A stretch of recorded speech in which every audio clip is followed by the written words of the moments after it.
Hello friends, welcome to Ravindra Sanskruti channel. नमस्कार विद्यार्थी मित्रमैत्रिणींनो. आज आपण इयत्ता 7वी विषय इंग्लिश 3.2 द वेलकमचा आज आपण वर्कशॉप पाहत आहोत. मागच्या व्हिडिओमध्ये आपण सीन 1 आणि सीन 2चे क्वेश्चन आन्सर पाहिले होते. आज आपण त्याचा वर्कशॉप पाहत आहोत. तर चला आपल्या व्हिडिओला सुरुवात करूया. Question number 1. List the characters in this play. Right how it is related to चतुर्भुज.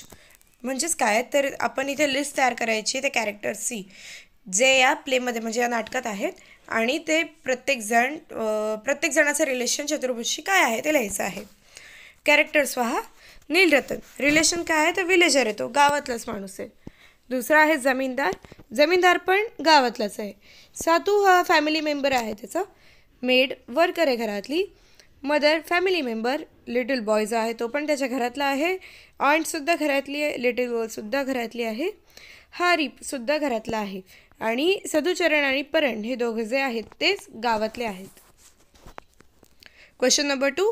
Find and list the incomplete sentences of चतुर्भुज. म्हणजेच काय की इथे जे इनकम्प्लीट सेंटेन्स दिलेले आहेत ते शोधायचे आहेत चतुर्भुजचे.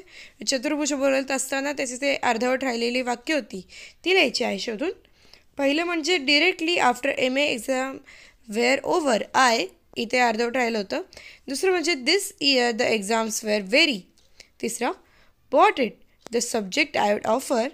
आणि चौथा that's right there were so many examination.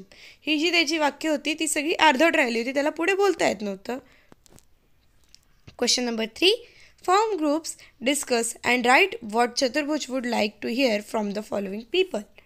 म्हणजेच काय, ग्रुप तयार करा, डिस्कस करा, चर्चा करा आणि लिहा की चतुर्भुजला काय ऐकायला ऐकलं असतं खालील लोकांकडनं. म्हणजे चतुर्भुज पहा. I have passed my MA examination. नीलरतनकडनं काय ऐकायला वाटलं असतं त्याला तर कॉंग्रॅच्युलेशन्स. अंकल सातूकडनं व्हेरी गुड. अंटकडनं काय ऐकायला वाटलं असतं त्याला वेल डन. परण यू आर द बेस्ट.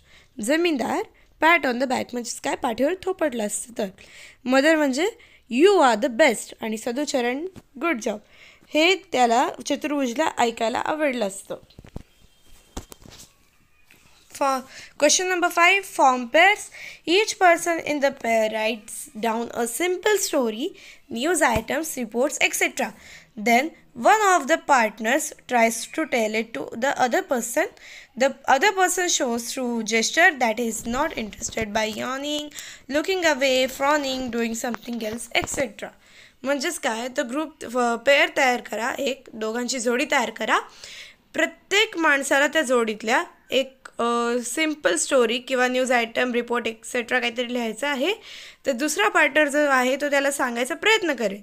मग दुसरा जो सांगायचा प्रयत्न करायचा तो पहिला जो आहे ना त्याने ते जेस्चर दाखवायचे की म्हणजे काय जे कृती करतात ना की तो इंटरेस्टेड नाही आहे तर ते कसं दाखवणार.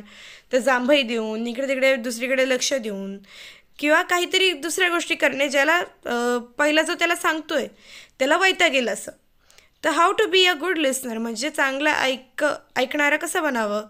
तर बी क्विट म्हणजे शांत बसायचं, फोकस लक्ष द्यायचं, पे अटेन्शन म्हणजे तेच, आस्क पर्टिएंट क्वेश्चन म्हणजे त्याच्यावरती त्याला काही प्रश्न विचारायचे, त्याची आपली समज दूर करायला. नेव्हर रिझ्यूम एनिथिंग म्हणजे काहीतरी दुसऱ्याच भलत्या गोष्टी नाही बोलायच्या. आणि रीड बिटवीन द लाईन्स म्हणजे समजा तो एखादं वाक्य बोलतोय तर त्याच्यात त्याला अडवायचं नाही. How not to be a good listener म्हणजे तुम्ही गुड लिसनर चांगले ऐके कसं न बनायचं. पहिलं म्हणजे बी नॉइझी की तुम्ही आवाज करा. इंटरप्टिंग पीपल म्हणजे त्याला त्रास द्यायचा, अरे थांब. डिबेटिंग म्हणजेच काय की जेव्हा जर एखादं वाक्य तो बोलत असेल तर त्याच्यावरती त्याला प्रत्युत्तर देणे. जजिंग म्हणजे त्याने एखादं वाक्य बोलला, तो जर एखादं वाक्य बोलतो त्याच्यावरती त्याला जज करणे, अरे हे चांगलं नाही वाटत, हे असं नाही वाटत, हे जे बोलणं असतं ना ते जजिंग. ट्राईंग टू मल्टीटास्क म्हणजे एक गोष्ट त्याचा ऐकता दुसऱ्या काहीतरी गोष्टी करणे. आणि इम्पल्सिव्ह ते सुद्धा तसंच असतं. तर तुम्ही पाहू शकता की how to be a good listener आणि how not to be a good listener. आता तुम्ही बघता वर्गात काही मुलं जी असतात ती गुड लिसनर असतात, शिक्षक जे सांगतात ते ऐकतात. आणि काही मुलं असतात की बॅक बेंचर्स नाहीच म्हणतात पण कधी कधी असतात ना, सर सांगतात ते इकडे गप्पा मारायच्या, मॅडम सांगतात ते इकडे मजा करायची. तशा प्रकारची इथे उदाहरणं दिलेली आहेत. Question number 6. Play the game of right question wrong answer. म्हणजे प्रश्न जो असतो तो बरोबर असतो पण त्याचं उत्तर चुकीचं द्यायचं असतं. ए Where do you live? B. 1 cup of tea. A. Can you sing? B. Want to dance? A. Do you have a pen? B. I have a book. तर ए विचारतो आर यू हंग्री, तर बी बोलतो येस, मग ए बोलतो out. अशा प्रकारचे game तुम्ही तुमच्या शाळेत पण खेळू शकता मित्रमैत्रिणींसोबत. तर विद्यार्थी मित्रांनो, अशा प्रकारे आपला इंग्लिश वर्कशॉप सॉल्व्ह झालेला आहे. तर जर तुम्हाला असेच व्हिडिओ पाहायचे असतील, म्हणजे 7वी इंग्लिशचे बाकीचे वर्कशॉप पाहायचे असतील, तर डिस्क्रिप्शन बॉक्समध्ये मी तुम्हाला लिंक दिलेली आहे. ते लिंक तुम्ही ओपन करा.